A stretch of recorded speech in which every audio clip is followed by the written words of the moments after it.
Hello, hello.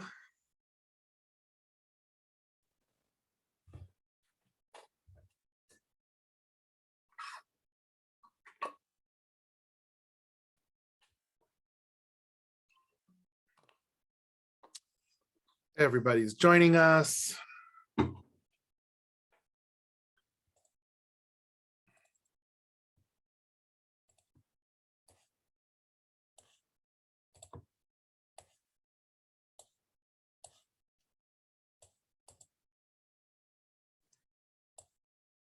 Diana said to tell you that she took 7 hours to get to Vegas, and Oh goodness, she's not making it. Okay, that's fine. You're taping, I saw, so it's okay. I am, and I will for link her in. Yeah, well, so it's been difficult to actually get the recordings over. I haven't been able to do that yet. What I'm going to do now that this class is over, I'm going to actually move them all over to our YouTube channel. And then those people, if you miss certain ones, you'll be able to go back and look on our YouTube channel. And Susan will help me do that.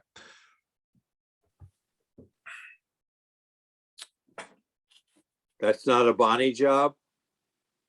No, Bonnie doesn't do the tech stuff.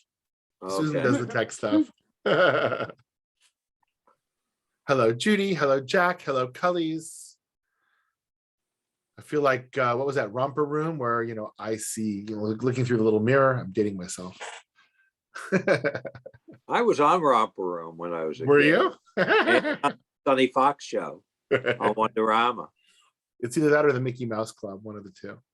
Wonderama. Wonderama was in New York.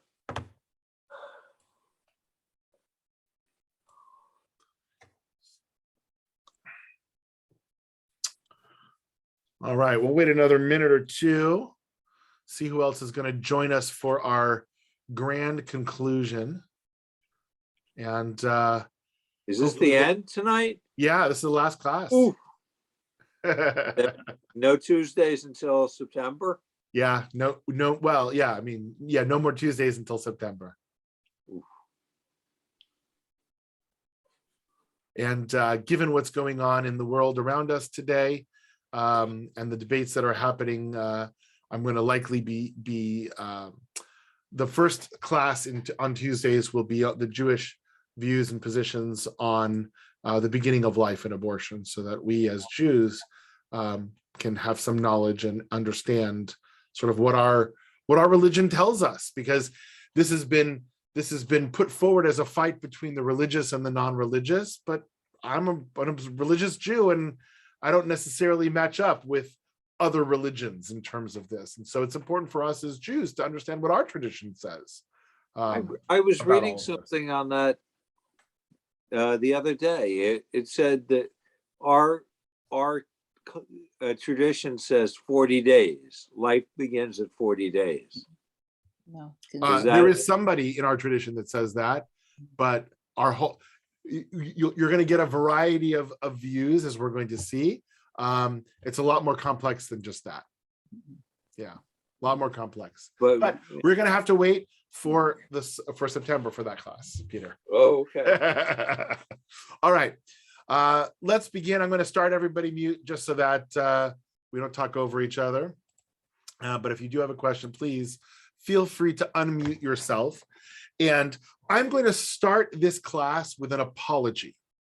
And I'm going to apologize to Brooks Herman, because what I am going to do in this class is go through, at least for the first part of our class, a number of classical arguments for God, and just talk about them a little bit, and probably give about no more than 2 minutes to each, when people have spent their entire lives studying these arguments, right? And talking about them.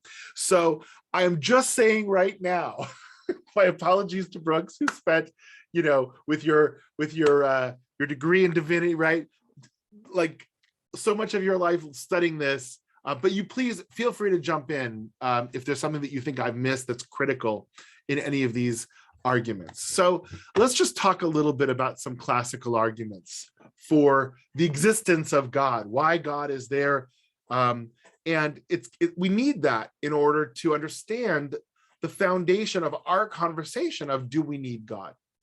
And the first of these arguments, actually, I'm going to list them all and then we'll go back to them. We have what we call the moral argument. We have the cosmological argument. We have the design argument. We have the ontological argument. And then just for fun, I'm going to throw in something at the end called Pascal's wager as we sort of go through all of this, right? So let's just talk about each one very, very briefly. If you have a question, please ask. But otherwise, I just want to give you the very, very high points of this. Like I said, there are tomes of literature about all of these different arguments and what they mean, and the pros and the cons and all sorts of things like that. But the moral argument basically goes as follows. God is defined as the ultimate standard of goodness, right? We define God as being good, the source of good, the source of ultimate goodness and ultimately morality.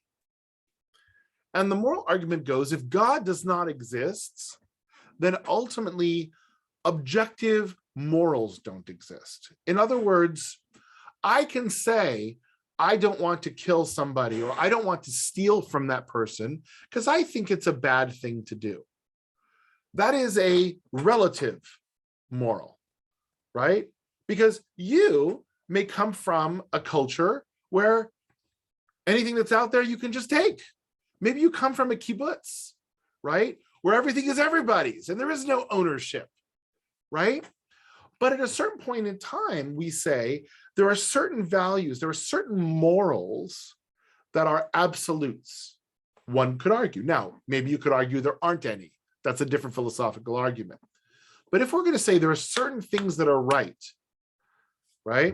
then the moral argument for God says that God is the ultimate standard of goodness and what's right. And if objective morals don't, and since objective morals exist, right, since these standards exist, God therefore must exist. That is the basic moral argument, right? We can see, we see there are these standard morals that we all seem to agree on, and therefore God exists. Jack. I have a real problem with this in the sense that, it's what is goodness? Who defines goodness?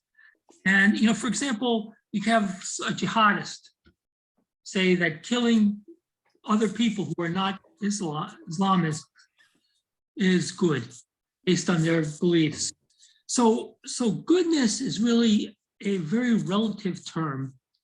And it's really, to me, it's not really an objective term in terms of defining God. So that is part of the debate, right? And the challenge, I think that is the legitimate challenge against the moral argument is goodness objective or is it subjective at its base, right? There are those who would argue that there are objective goods in the world, right? Now, in Islam, they would say murdering people is bad, but defending your religion is good, right? They would spin it differently. So is the act defined as good or bad? Is the way that we see the act defined as good or bad? There is the problem with this argument that I've always had is people are relative, right? People don't have absolutes, and therefore trying to make this argument for people, it's very difficult. But this is one of the classic arguments, classic theological arguments. I would agree with you, Jack. It's not the one that convinces me, but it's out there. So, cosmological argument goes as follows. Everything that has a beginning has a cause. Think about that for a second, right? If something starts, if something has a beginning, a moment that is its beginning, then there is something that causes that thing to begin, to move, to do whatever it is that is going to happen, right? So everything that has a beginning has a cause. The universe, we know scientifically, has a beginning. Therefore, the universe has a cause. What is that cause of the universe that was there before the universe? Because it had to have existed beforehand. That is what we call God. And then they go a little bit farther in this, and they argue that it is mathematically impossible to have an infinite regress of causes. And I don't know the mathematical argument to that, so I will take them at their word for that. But at some point in time, you have to have a first cause. That first cause is God.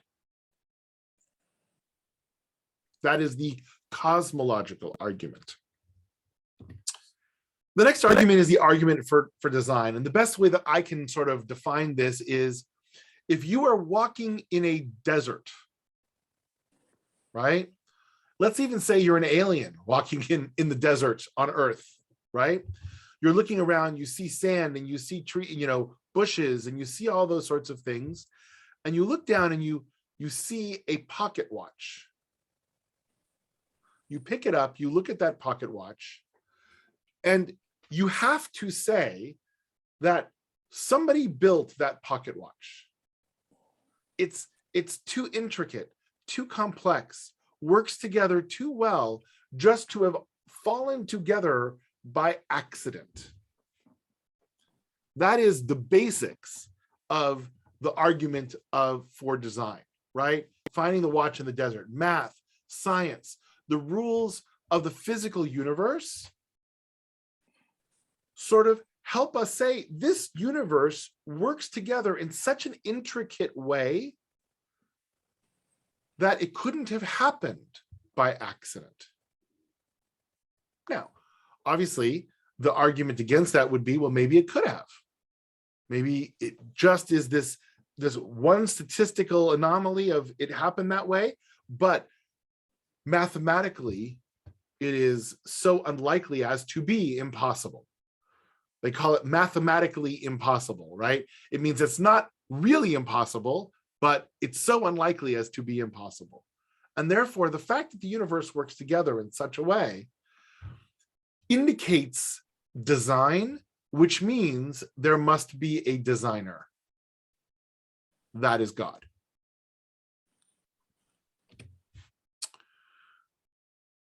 The ontological argument ultimately it's a very old argument, comes from St. Anselm of Canterbury, and it goes something like this. God is that than which nothing greater can be conceived, right? The greatest thing that you can conceive, go bigger, go more, go greater, until you get to that place that nothing greater possible can ever be conceived. That is God. By definition, there is nothing that is equal to or then greater than God. And because of that, he argues in a very long sort of way, which I'm not going to get into, if it is possible that God exists, then God must exist. Why? Because it just cannot happen to exist. Either God must exist or God can't exist in the way that he ultimately frames all of this. Again, another classic way of trying to explain or prove God. The last one is, I'm not going to say it's whimsical, because it's not. It was actually a serious thing, but it's called Pascal's wager. And Pascal was a 17th century mathematician, and he was also a philosopher, and he sort of says human beings are wagering their life, and in his case eternal life, on whether or not God exists. And what's interesting is a lot of people think that he was trying to convince atheists to believe. Actually, that's not his purpose. His purpose was to try and show the fallacy of using logical arguments to prove or disprove God. For a different conversation. But what is Pascal's wager? It's basically as follows. There are two possibilities. Either God exists or God doesn't exist, right?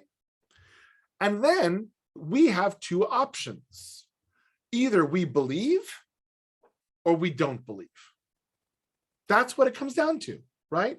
Two possibilities, two options, which then gives us four outcomes, four possible outcomes, right? Now, again, remember, he was coming from a Christian perspective. And he would say, look, if God exists, right?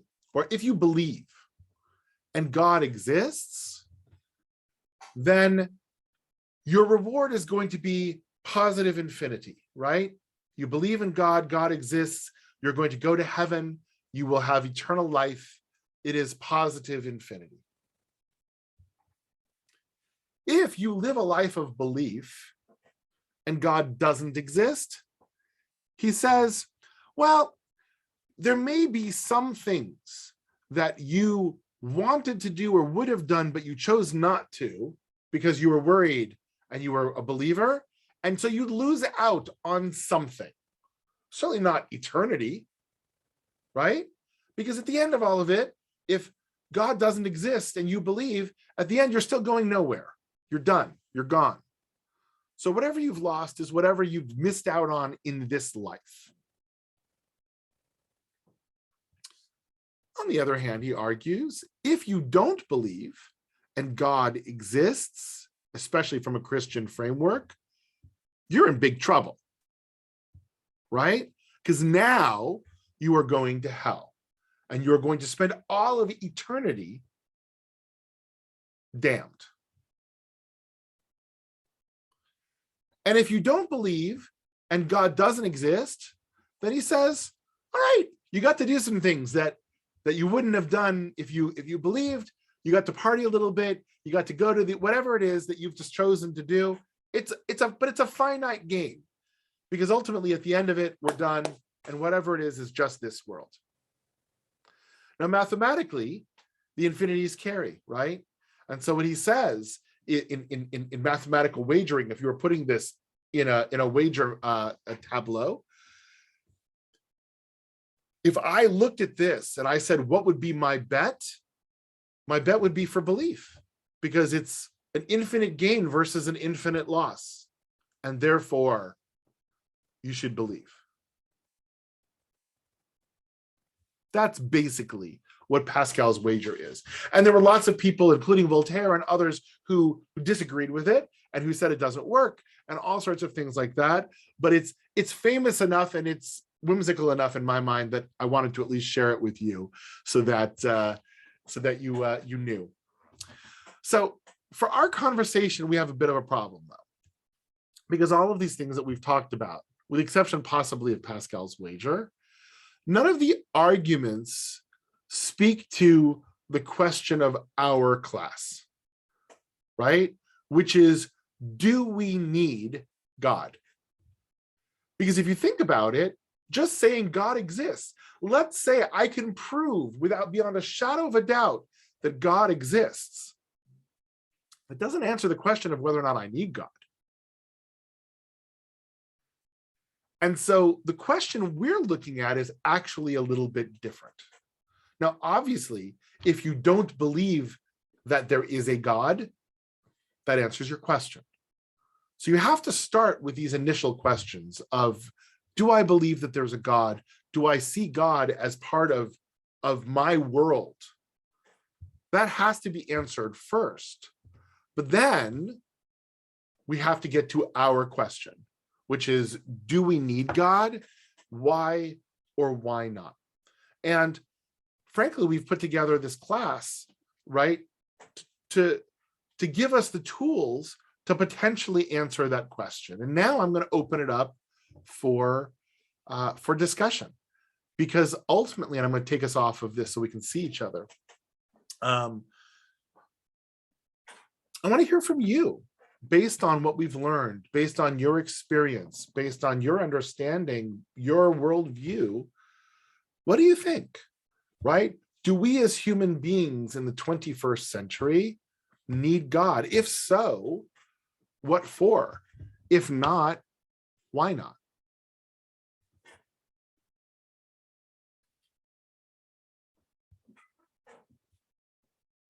With that, I'll take a drink and let you think.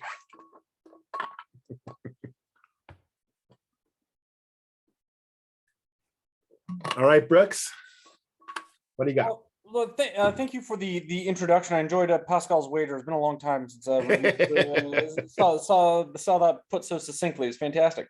One of the interesting things when I teach ninth graders and talk about God, and we talked about it at our last class, we talk about this question very much. And of course, these ninth graders, who all of them have been bar and bat mitzvahed, so they have some understanding of what Jewish life looks like, still kind of struggle, and rightfully so. Hey, as adults, we still struggle with it. I still struggle with it. Do we need God? And the best answer, the most satisfying answer I can give them as a teacher is that one of the reasons that almost all people throughout all time need God is because we need to explain the very difficult question of why do bad things happen to good people, right? And to know that there is a force or something out there that that either can explain it, or that there is, that even though something bad might be happening to me, a good person, that I might go to heaven, or there's a bigger plan at stake. It gives comfort to us and allows us to sleep at night and allow, to live with these injustices across the board. And that resonated most with my ninth graders. It resonates most with me as a 46-year-old ninth grader. Right. So, right, the term, right, the philosophical term is theodicy, right? Struggling with evil in the world. And when I teach my basic Judaism class, and we teach the theology session, or 10 weeks, right, that I work with them on that, we talk a lot about that, right? It is actually, it's interesting that you say that answer is the more satisfying piece, because theodicy can really cut both ways, right? For some people, it answers the question. For some people, it causes the question. Well, if God allowed all of these bad things to happen, why would I want to believe in that kind of God? And so that question, it can actually, struggling with the problem of evil can really cut both ways. And the way that I teach it very often is we define evil in two different ways, right? We define evil in terms of evil that human beings do, and that to some degree is defined by free will, right? Or explained by free will. And then we say, the acts of God, the acts of nature that we struggle with and that we have to figure out, and what the meaning and what role God has to play in all of that. Good. Thank you, Brooks. Sophia and Peter, and then Tom. What has troubled me is, and I don't know whether this is, let me just say what I'm thinking out loud, is that we're in a relationship with God, and it's like a two-way street. But what has always bothered me with the Holocaust and with other things that are happening with Ukraine and what happened today in Texas is, where is man? What is man's role in this? Right. And that is what is lacking in the relationship. Right. If I could paraphrase what you're saying, right, it's not so much that we need God, we need godly human beings, right? Yeah. Human beings that are going to do what God needs of us or requires of us. Yeah. Okay, Peter. I find that I keep going back to a frame of reference, okay, that we always wonder where we've come from, and is there the Chabad, divine spark in each of us? Is there a godly soul? And I struggle with that every day, thinking about it, whether we're godly, we're created in God's image. And they're very difficult concepts. And I find that God, when you said God is all good, I look back at Sodom and Gomorrah, and I wrote that to you in the chat. Mhm. God was not all good, but we don't even know, because once if God is in the heavens and now we're reaching for that heaven and we get up into the stars, God's further away. And the closer we get to him, the farther away he is. And Okay. I find it difficult concept to understand, and I don't think we're meant to understand as much as you're asking a question. Do we need him? I think we need it to frame where we are in our existence more than he doesn't need us. We need him. Okay. Okay. Good. Tom. Okay. So one thing that was kind of bothering me about the presumptions in Pascal's wager was this: it seems to reflect this idea that human beings by nature would prefer to go against what they think they should do if God exists. So if they don't believe, or if they do believe, but if God doesn't exist, well, you should have done all these things that go against God. So it would seem to me that human nature is kind of seen in a little bit cynically. So it makes me kind of think that maybe framing the question that I can't answer whether we need God so much, but maybe the question also should be whether we want God. And maybe that can be a starting point for how we want to conduct ourselves in the world. Yeah, I mean, look, it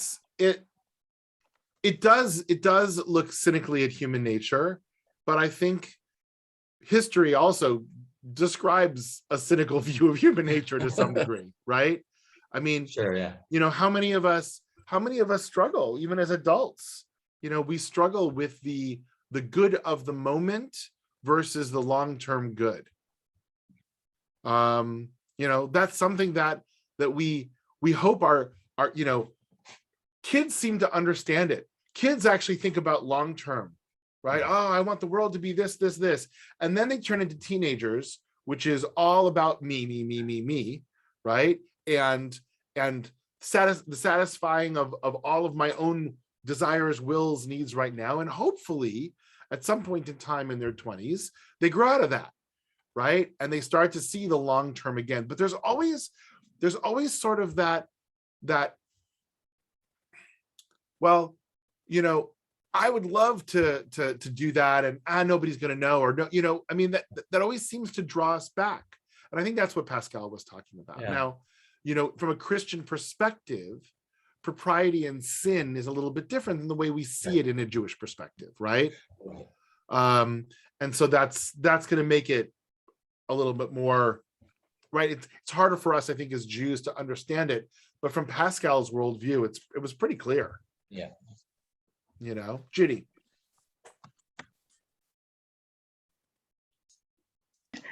I think, first of all, from a teacher's point of view, from a mother's point of view, we need to instill belief in God in our children in order to raise moral children. I feel that way. But the question itself, do we need God, I think is oversimplified, because, I mean, how do you think of God? Do we need God as a puppeteer? Do we need God as a clockmaker who sets things, up and then just lets them go? And in that case, do we need God if he's not going to take part in everyday life, which, with the state of the world right now, what's going on in the world, how can God just sit back and let things run? Yeah. Look, I mean, it's a powerful question, Judy. The challenge is, like, I mean, and I'm speaking my own theology, right? I see human free will as the source of a great deal of evil in this world. But I also see human free will as the source of a great deal of goodness. So, we actually have congregants who are Ukrainian, and she actually fled Ukraine and was a refugee many years ago, 20-something years ago, and went to Germany and kind of was sort of taken in Germany and stuff like that. And so she speaks Ukrainian, obviously, and she speaks fluent German. And she just spent the last 2 months, more than 2 months, in Germany, helping Ukrainian families that have now gotten to Germany there. So which is the act, right? Which is the more important act? The act of what's going on in Ukraine, or the act of this person that has gone there to be that presence, right? Both acts are happening. And so when we say, I mean, look, yes, I think it took the world far too long to respond to the Holocaust, but the world ultimately did respond to the aberration of Hitler and of Nazi Germany. So we need to look at both sides in terms of that. Jack. I think there was a very good statement made about possible outcomes, because my view of God is simply as something that can manipulate probabilities. Quantum mechanics, there is this sense that you can't know where something is exactly, and you can't, so forth, or it's momentum. Heisenberg on Pitzel. So I see God as somebody who manipulates probabilities. I see also God as working on statistical way, that is over large populations. And to my mind, that's how you could often tell why bad things happen to good people. Because in a statistical population, there's one side, which is, let's say, great things happen to some people, and there's another side which says bad things happen to this particular individual. So I see God in that way. I see things in history, which to me sound like manipulation of probabilities. So let me ask you the question, Jack. So is there a purpose to the manipulation of these probabilities? Is there a meaning behind that, or is it random? I don't think it's random, except I also don't think that we are the ultimate in intellect or sentience either.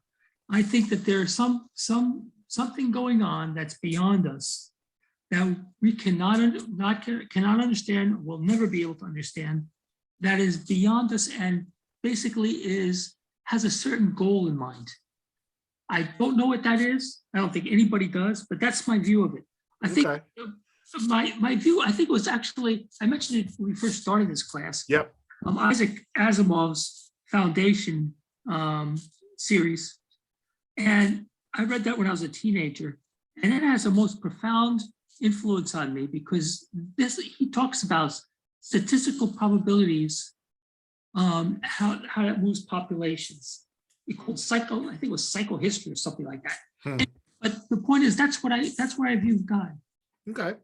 All right. Thank you for sharing that. Elisheva. Rabbi, you are asking us adults if we need God. Yes. My answer is yes. Why? Because, well, I have to say that we don't start thinking or believing in God as adults. This is something that has been installed in us, I mean, among Jews, since we're children, right? Yes. Baruch Atah, etc. So what does that mean? So the word God comes out. What is God? And everything resides in the way the child gets an explanation of what is God. I teach sixth graders, and we discuss about being Jewish. What makes us being Jewish? What are the different things? So basically, there are three ideas: God, the belief in one God that we cannot see, the life that we live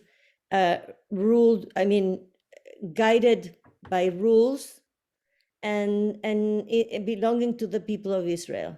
So it's very interesting, because the way we talk about God is, how do you perceive God? All these ideas, if God is a plant, if God is a puppeteer, if God is a clock. And the children, as little as they are, they understand those concepts. But when it comes to, so how is God? How does God look? So we have to explain this and this, or we have to, there are several exercises, but I would answer the question, do we need God? Yes, we need, but that's not the end. We have to teach and we have to transmit to the young generation about God, but because it's the way we were taught or we were guided. And God means so many things. It's knowing that there are rules, knowing that we have to be good, whatever goodness is, we have to treat our neighbors as we want to be treated. So there are many beautiful ideas about what is this God doing in our lives. Now, life treats us in different ways. And sometimes we get angry at God, like so many people from the Holocaust. But God didn't kill the people. That God didn't kill the 6 million Jews. That was done by an evil, right? So, Okay. All right. so we go through life and we change our ways of thinking and our ways of believing, but we still have inside of us what was planted inside of us. And that's, I think we need that. So if that means, do we need God? Yes, we need Then God. yes. Okay, thank you, Elisheva. Peter. You know, I'm going to take exception a little with what Elisheva said, because if we did, this class would have 500 people sitting in it. Some people are looking for this spiritual nature. You know, I don't think I did until 17 years ago. And I came back to it because something in me told me that God exists. Okay. I know from a near-death experience that God exists. Okay. I know it in every fiber of my being. I didn't know it until I had a changing moment. And if God does exist and we do implant it into children as children, why aren't they lined up trying to get in? Look, I think have, for a lot I of have a years, real problem with that. so I think for a lot of years they were, right? For most of human history, they were. I think the modern world is different, right? The modern world teaches, especially the Western modern world. I'll even be more specific than that, right? The way that we think, the way that we teach, the way that we push, the way, right? It's different than what we all accepted before. I don't think that's bad. I think what we value is so different today than what it was. And well, what some people value. What not everybody, but some people. Not everyone. True. But some people value. So look, for me, and here's one of those classes, there are a lot of classes where I can say, here's what I know, and here's what I've seen, and here's what I've learned. When it comes to theology and when it comes to these questions, the reality is I have no better answer than any of you. I've learned, I've studied, I've maybe thought about it more, but we're all looking together. We're all searching together. But here's sort of the way that I look at it. For me, the world, the universe, to some degree, is this weird balance between order and chaos, right? We've got, if you talk to a physicist, right, they'll tell you about all these opposing forces, whether it be entropy, right, whether it be, of the world, of the unit, everything trying to fly apart and chaos kind of coming in, versus the other forces that keep things together, whether it be gravity, whether it be, right, it's this weird dance, the weird balance between order and chaos. And for me, when I go back to the very, very beginning, literally in the beginning, God created the heaven and the earth. When I look at that story, for me, God is about making order out of chaos, right?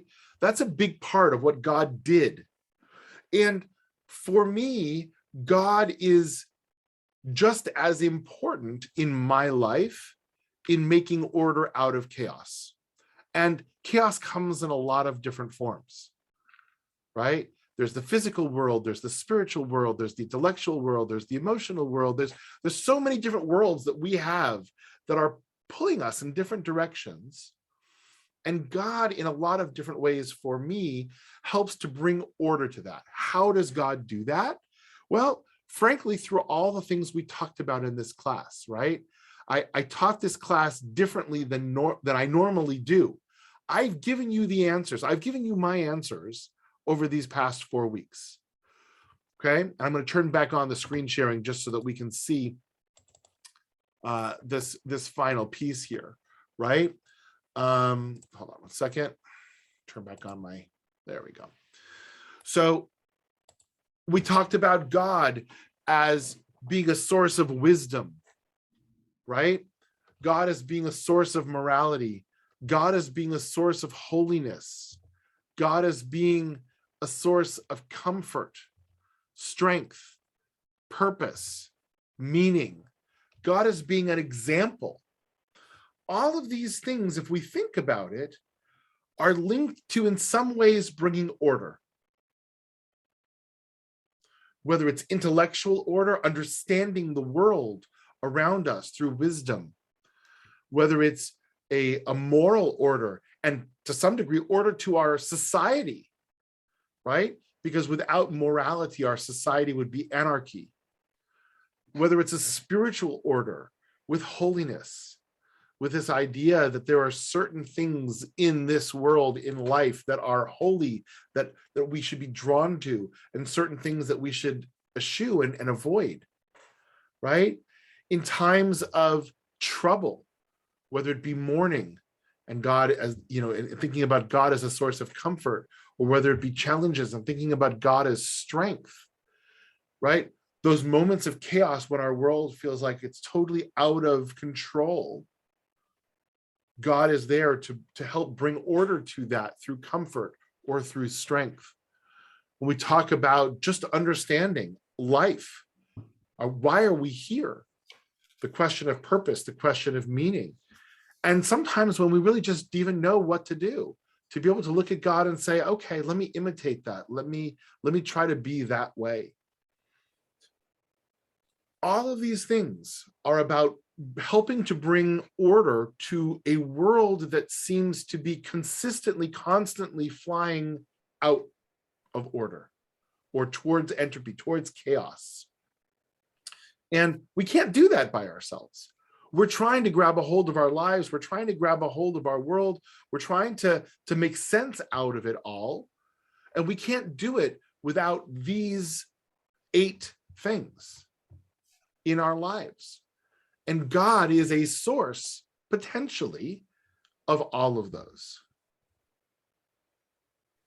That's why I would make the argument that we need God in the modern world. And it's not an argument, it's one of the challenges, Elisheva, while I agree with you, we need to be teaching our children about God. These aren't things that kids understand at that age. It's certainly not the way that we as adults do. So then we talk about the things that you've talked about, Elisheva, and I think that's amazing, and I think that's exactly right. But as adults, we need to come to this conversation differently, which is why we're here and thinking about these things in a different way. Jack.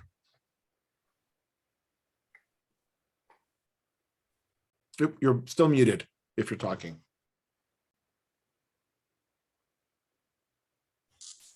There you go. I really like what you said. But I think now with your statement, you can understand why people have the concept of heaven and hell. Heaven is the order, hell is the chaos. And so I see that. Interesting, because I've actually seen heaven and hell both as order, right? Because it makes sense of the chaos of what we don't like. We see somebody doing good and a bad things happen to them. That's chaos. But if you're going to go to hell, that's order. You get what you deserve. Well, I think you and I have a little bit of different Okay.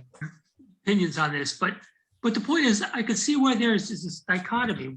Why sometimes we have some religions have like two gods, you know, that sort of thing. So this is where I think that comes from, and I think the concept from Christianity is a way of trying to explain, you know, heaven and hell. That's the way I look at it. So anyway, that's my piece. Yeah, well, I agree with you. I mean, Christianity definitely bifurcates it. They don't call Satan a god, but Satan is independent, right? Satan is the independent force of evil fighting against the will of God and good, versus the Jewish view of things, which is Yetzer HaTov, Yetzer Hara, the evil inclination and the good inclination are baked into everything.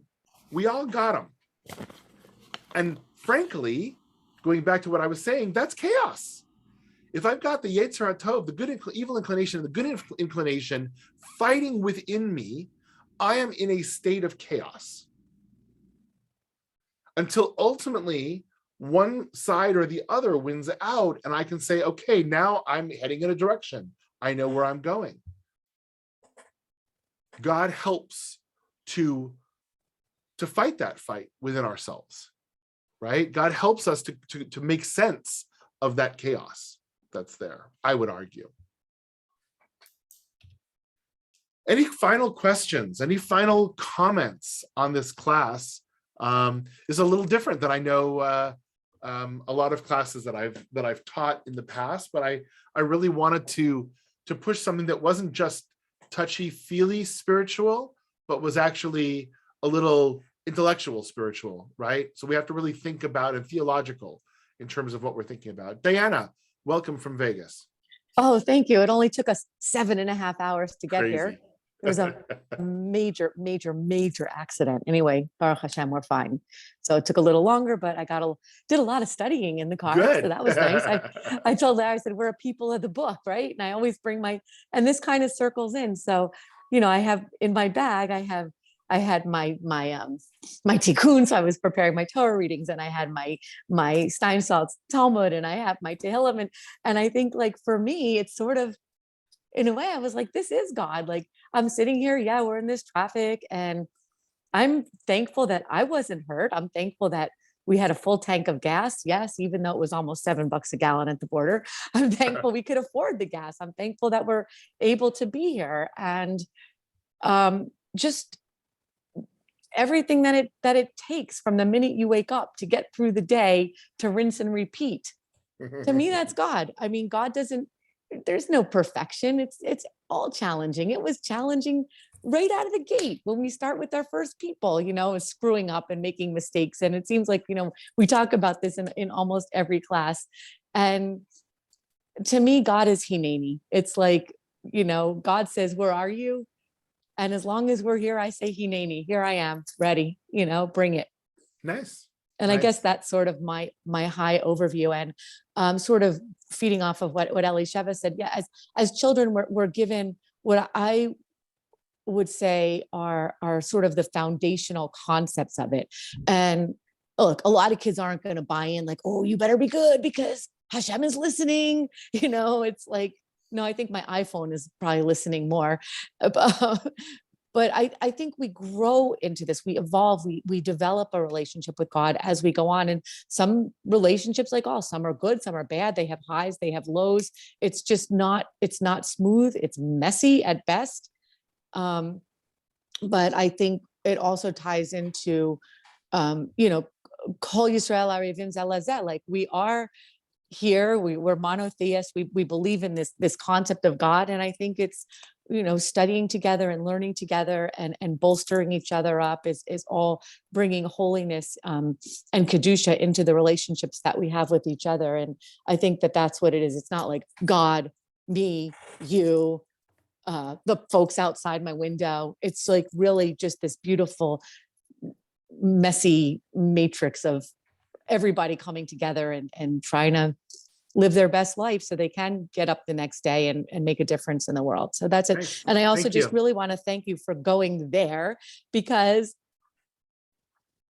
a lot of more, I guess, contemporary rabbis, I would say, really don't talk about God that much. It's more like philosophy or politics. And I think we really went there and went to the core of it. And I really, really, really appreciate that. So thank you. Remind me at the end to tell you a joke based on that, and I'll end with a joke based on that.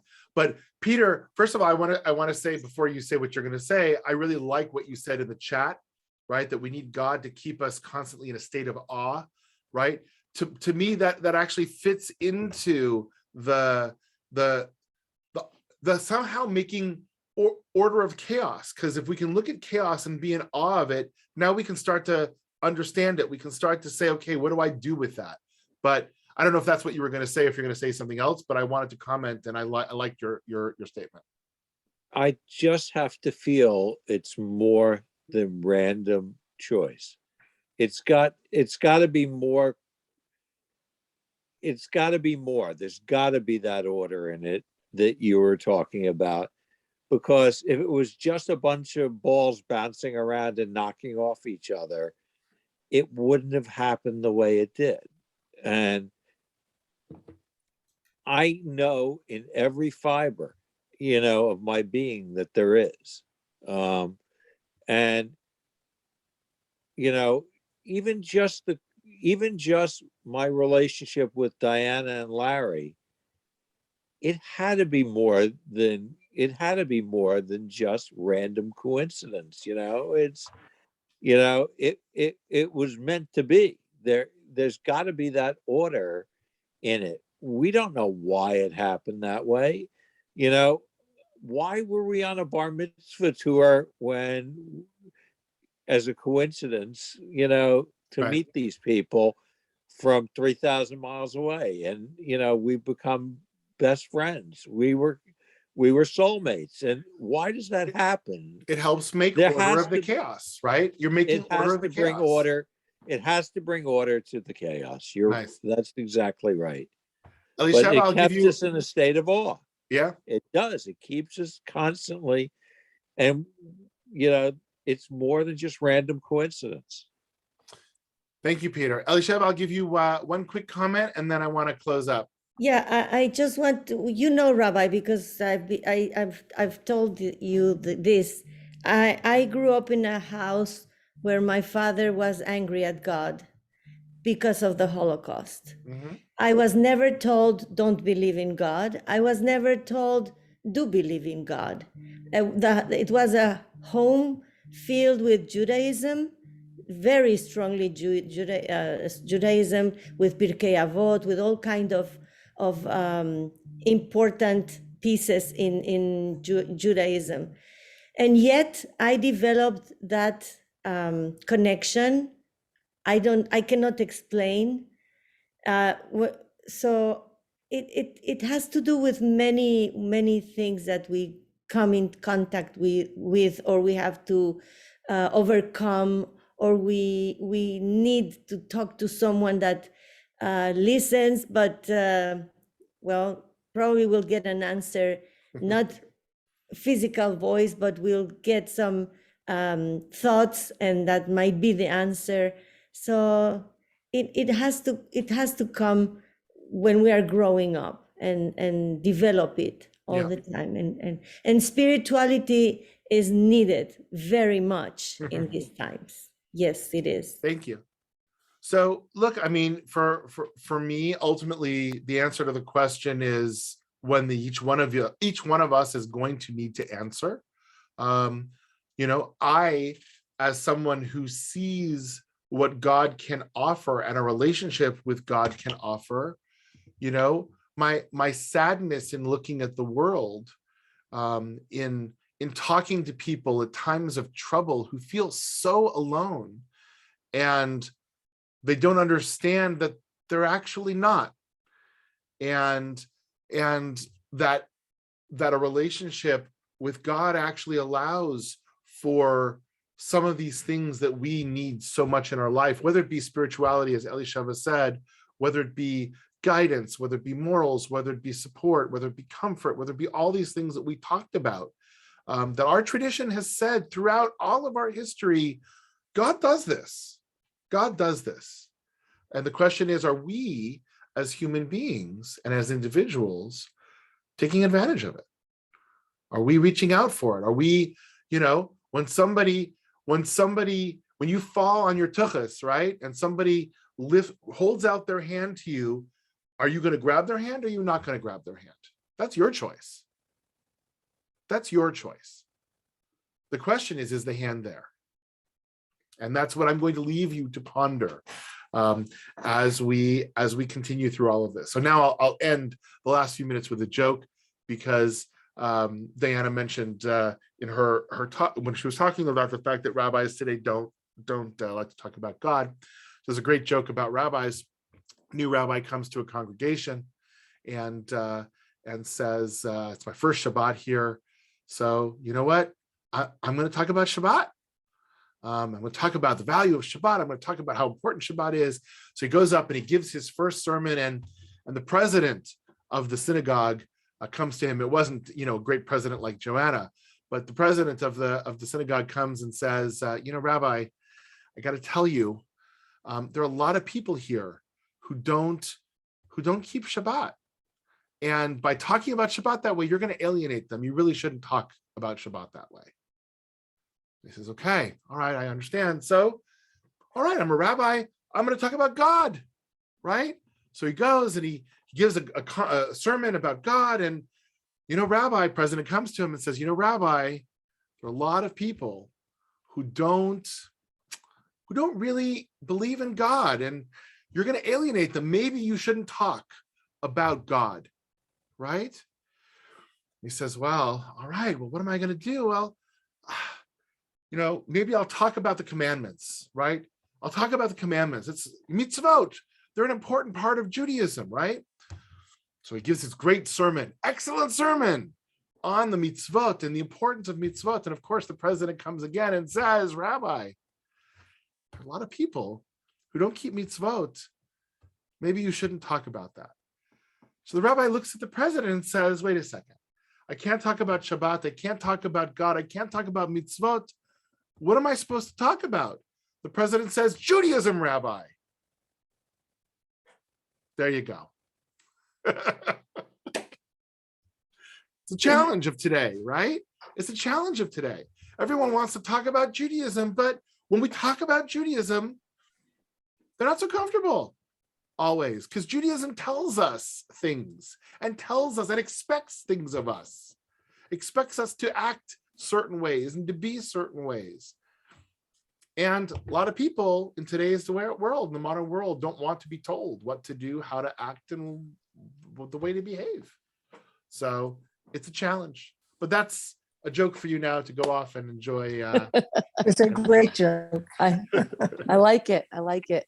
Thank you. All right, my friends, thank you for joining me Thank on this you. class. Thank I you. really Thank appreciate it. you. Thank you, Rabbi. And, much. Thank you, Rabbi. Very Thank you, Rabbi. thought-provoking. I Thank want to remind people, and I strongly recommend, if you have the opportunity, a week from Saturday night on June 4th, 8:30 p.m. It is Shavuot. We're going to be having our Tikkun Leil Shavuot here at Congregation Beth Am. It is going to be a Zimrat Yah style service, so we're going to be singing a lot, and we're going to be learning the texts of the songs that we're singing. So it's study, song together. It is not going to be live streamed. So if you would like to participate in it, you need to be here. This will be indoors in the Beit Midrash, It's going to be in the presumably? Beit Midrash. The glass doors will be open, so if people want to sit more to the outside, they can. You got to be in it to win it. Absolutely. Absolutely. All right, Thank everyone. you. Feel Let us like- know. What's your favorite number? I'll put down a few bucks on your favorite number, Rabbi.